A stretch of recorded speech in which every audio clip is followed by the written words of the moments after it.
Back here with the QCSportsNet gang, we're talking some high school basketball. And this last Tuesday, that the big matchup between Rock Island and Galesburg, that was then the battle of unbeatens. But Rock Island showed who is better in that one, 80-45. What do we like about this Rock Island team staying undefeated, 4-0? So far, what's not to like? They've got a bunch of different guys who can do things in a bunch of different ways.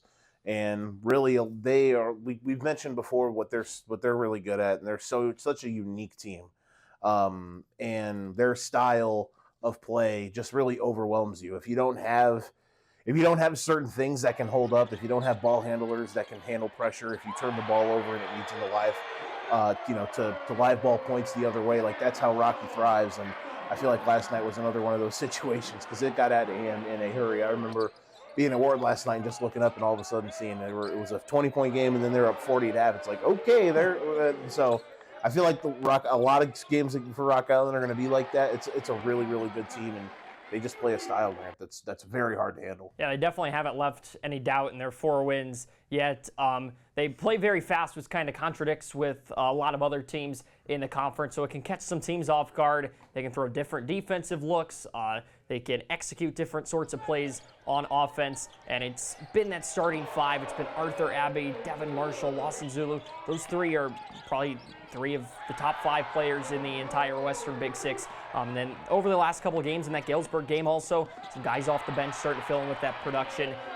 So Rock Island has a team that is built to win in the Western Big Six, that is built to win basketball games, and that's why they haven't had any problems doing that yet. How about the team that you are the voice of, United Township?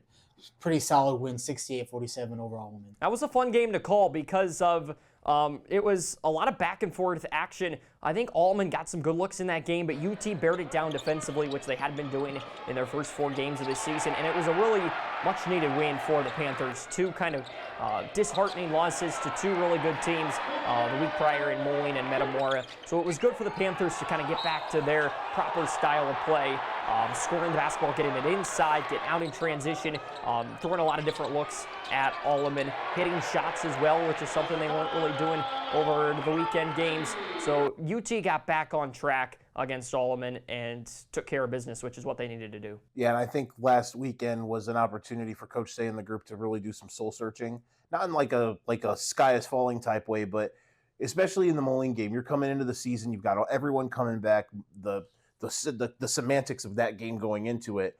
You're probably one of the if you did a preseason coaches or preseason like media rankings for the conference, going in we would all had Rocky 1 and we would have had UT 2. And Moline's not far behind from them, but for UT in that game, that's a game at home that they felt like they should have won, and they trailed pretty much the entire game. And then Saturday wasn't, they were up and then it got away from them. So to bounce back, it was big. They got another opportunity on Friday. They've got a lot of talent on that team, a lot of guys that can do a lot of good things. So that, this week is good for them to kind of reset and get things back on track. Another team rolling right now is the one that you call. 5 straight wins for Moline, the most recent one, 54-39 over Sterling on Tuesday. What is it about this team that's going right now? They are kind of the truest definition of like every day is a process. You go into the season and you have one guy back that has played legitimate varsity minutes, especially in a conference game. Josh Hendricks at the end of last year, or throughout last year, at times kind of had some spot rotation minutes. Alante Anderson had a couple moments at the tail end of the season where he was called upon to just get some spot minutes. But outside of that, it's a whole lot of new faces. And on Friday, they were in moments where Brady Welch was in foul trouble. Ami Singh, who's their only senior transfer from PV, he was in foul trouble. So they're playing a lot of guys that have never played a varsity big conference game, and they were able to handle business on Friday. They were able to handle business last night. Last night, it was a bit of a roller coaster. They got a great start. Brady Welch gets hot, hits his first 3 shots. They have some defensive breakdowns that allow Sterling to get back into the game, but the second half for them was really, really strong. We mentioned Brady. He had 19 points after a couple nights before. He's been really good this season, but Alante Anderson has been growing. He's a sophomore.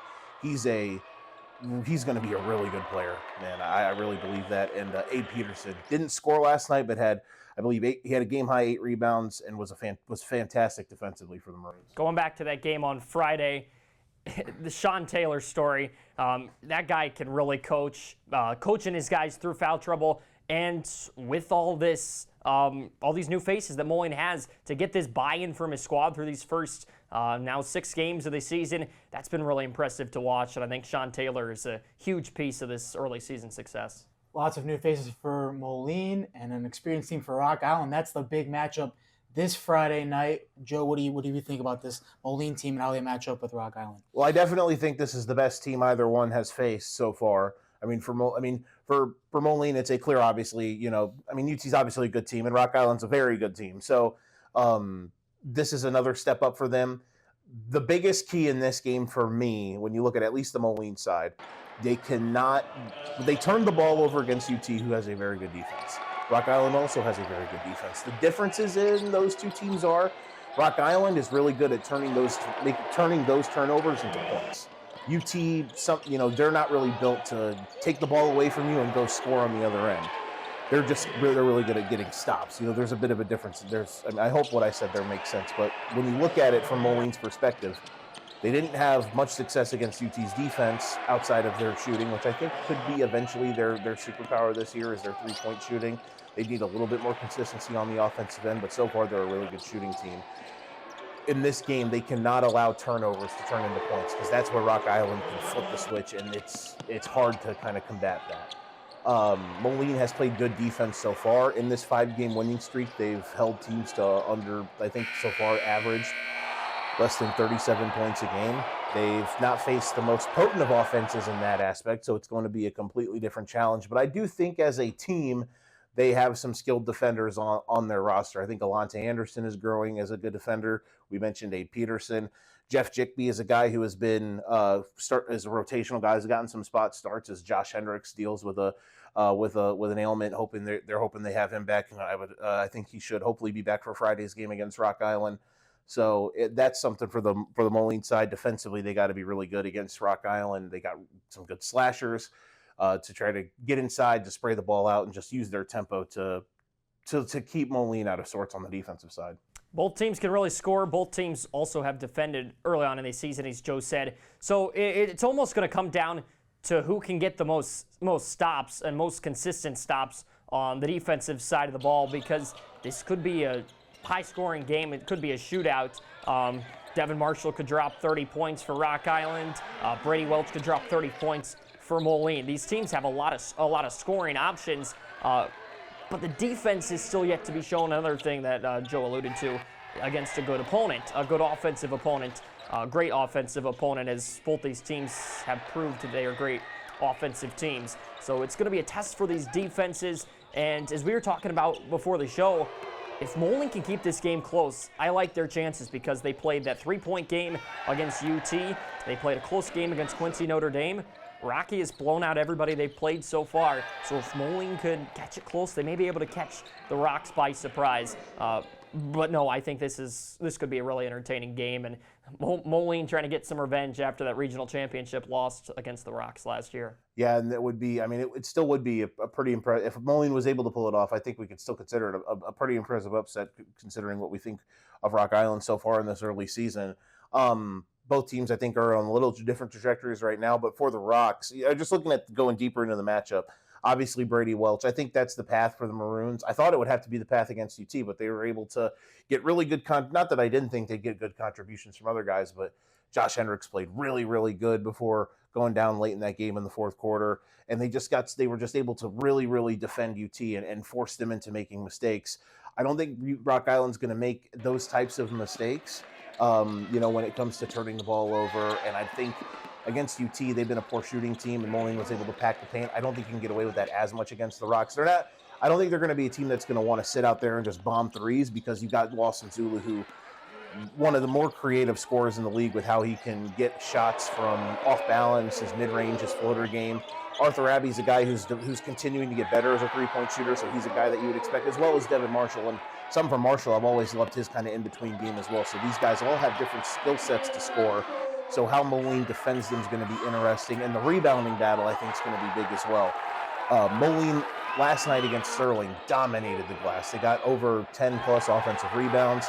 against the Rocks with Harris Morgan inside. I think he's going to be a big factor just to clean the glass up, hold Moline to one and dones, because Moline's not a big team, but they're aggressive in how they attack the boards. They got multiple guys that are flying in. So if Harris Morgan, the big center for the Rocks, if he can clean things up on the inside, and some of the other guys for the Rocks as well chipping in to even be on the offensive window, I think that's another thing. Avion Thomas, who's a smaller guy, a guard, but he was I think over 5+ rebounds, almost 6+ rebounds a game last year. So he's a guy that'll be attacking the glass. So that's something that'll be a massive key in the game, is offensive rebounding.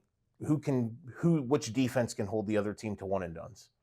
Yeah, I was just about to bring up the same thing about rebounding, because Moline, they ended up out rebounding UT on Friday, didn't they? I believe at least it was close. Yeah, they did not. The offensive, UT's really good at offensive rebounding, and I thought that would be something that would hurt Moline in a sense. But there were some possessions in the second half where UT was able to get in a multitude of chances. But all in all, it wasn't something that hurt the Maroons. Yeah, but UT has a lot more size than Moline, and Moline still was toe-to-toe with them rebounding in that game. So Moline's a good rebounding team. Now Rock Island has that size. And the rebounding matchup with two teams that like to throw up a lot of shots could definitely be a key component.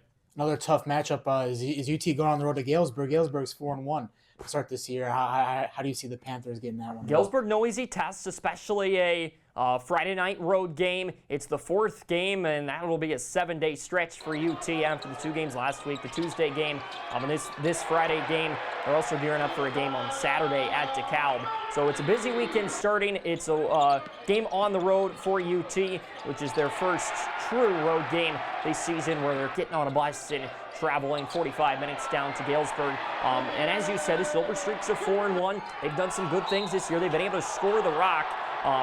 But I think if UT plays the same style that they played against Alleman on Tuesday, they should have no problem in this game, because getting 3 guys in double figures is always a recipe for success. They got a bounce-back game from Octavius Hickman, the Massey brothers, Josiah Jordan, both executing well. Tyler Horvath is back and healthy. We've seen his ability the last couple of games on each side of the floor. So UT just more about settling in, which I think they did with that Alleman game, trying to keep that momentum rolling and getting their second conference win. Yeah, and I think, too, for UT, we mentioned settling in, getting back into a rhythm. Galesburg, their first loss of the season, it was at home last night.